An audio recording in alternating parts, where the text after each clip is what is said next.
За энэ яг манайх одоо гамшигтай холбоотой дуудлагуудыг ингээд статистик мэдээгээр харахаар нийт дуудлагын 70% нь бол галт humorтой холбоотой дуудлагууд орж ирсэн байдаг юм байна. За энэ бол өнгөрсөн жилүүтэй харьцуулахад бол 30 гаруй хувиар нэмэгдээ явж байна. Одоо оноос он дамжаад нэмэгдээ явж байна. За мөн одоо зөвхөн Улаанбаатар хотод гэхэд нийт одоо өөр гал ус ингээд томоохон хэмжээний тэр гамшигтай холбоотой юуг харах юм бол Улаанбаатар хотод 60% нь жишээлбэл одоо болж өнгөрсөн байт юм байна. Тэгэхээр энэ дээр бид нар сүүлийн үеийн технологиг нэгдүгээр төрөл хэрэгтэй байна. Яагаад гэж ингэр одоо та төгжрийн асуудал байна те.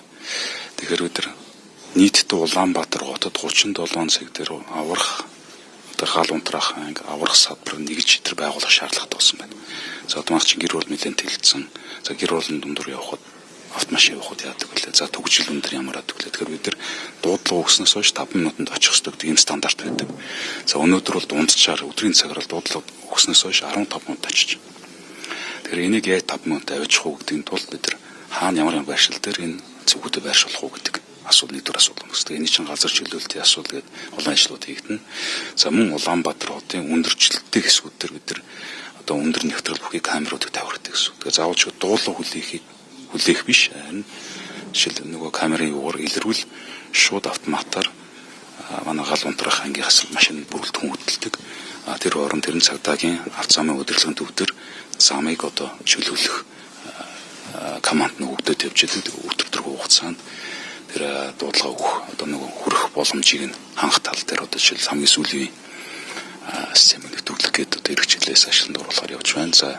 За мөн одоо Солонгост бас хэрэгжиж идэг CBS буюу мэдээлэл дамжуулах систем буюу одоо гар утас офлайн байгаа тохиол анхааруулах мэдээнүүд таны гар утсан дээр шууд орж ирэх.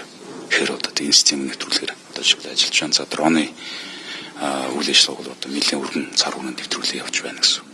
Өнөөдрийг хүртэл бид энэ гамшиг болон онцгой асуудалтай холбоотой хэдийгээр бас онцгой анхаарч мөнгө төрөнд тавьж явж байгаагүй зөвхөн одоо нэг ковид болсноос хойш л одоо ингээд багаар нэмэгдүүлээ явж байна. Зөвхөн одоо онцгой байдалтай холбоотой салбар нэгж байгуулах, за нөгөө аврах үйл ажиллагаа явуулах гэдэгт холбоотой зөвхөн хөрөнгө оруулалтын төсөв гэж бодоход бол 1.2 их найдварын төсөв Монгол улсын хэмжээнд шаардлагатай байх. За энэ чинь олон төрлийн үйл ажиллагаанууд нэмэгдэн шүү дээ тийм ээ. За дараагийн 5 жилийн хугацаанд Монгол улс одоо хэрэгжих томоохон төслүүдийг харвал одоо Оросын улмын усаас хэд дотроо явах одоо жишээлбэл хийн хоолойны асуудал байна. За Улаанбаатар хотод энэ жил ихэд одоо 50000 айлыг газсан хэрэглээнд шилжүүлсэн байна. За эх жил 2026 онд Улаанбаатар хотод нийт дахиад 50000 айлыг газсан хэрэглээнд шилжүүлэх нь байна. Ингээд яваад хахад бид нар урд өмнө болж байгаагүй одоо эрсдэл үйл ажиллагаанууд ингээд нэмэгдэнэ гэсэн үг. Тэгэхээр энэ дээр бид нар бэлэн байдалтай байх. За үүнтэй холбоотойгоор бид нар одооноос санхүүжилтийг бэлдэх, дэд зүтсээ бэлдэх. За мөн иргэдийг мөн одоо оролцуулж, сургалтанд хамруулах, босголтын байгууллагатай хамтарч ажиллах гэх мэтлэн нэлээд үрдэн цар хүртэл ажлууд хийх шаардлагатай үүсэж байна гэсэн. Сүүлийн хэдэн жилийн хугацаанд Хөвсгөл аймагт одоо нэг зах шатлаа тийм. За сая Увс аймаг шатлаа. Тэг ингээд за тэгээд тэдний ихэвчлэн бол төрийн байгууллагуудын улсын төсвийн хөрөнгө оруулалтад байгуулагдсан объектууд байна.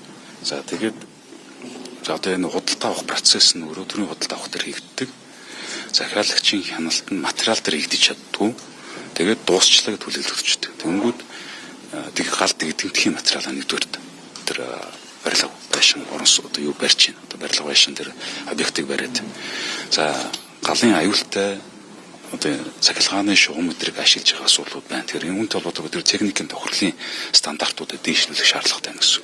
За үүнийг эргээд одоо гайлын хяналт дээр бас давхар хэрэгжүүлж иж одоо тэр асуудлуудыг шийднэ гэсэн. Мөн усан сүнг хөрөнгө оруулалтаар хийж байгаа энэ хөрөнгө оруулалтууд дээр захиалагчийн хяналтыг илүү өндөр болгох одоо тэр нэргээд энэ материал болохгүй нэ гэдэг одоо хориглох тэр боломж эрхийг нь өгөхгүй болвол одоо нэг өснө захиалагчийн мэдлгүйгээр ингээд нэг айл шалгараад дуусаад одоо энэ хүлээгээд аваад хүлээгээд авдаг тийм.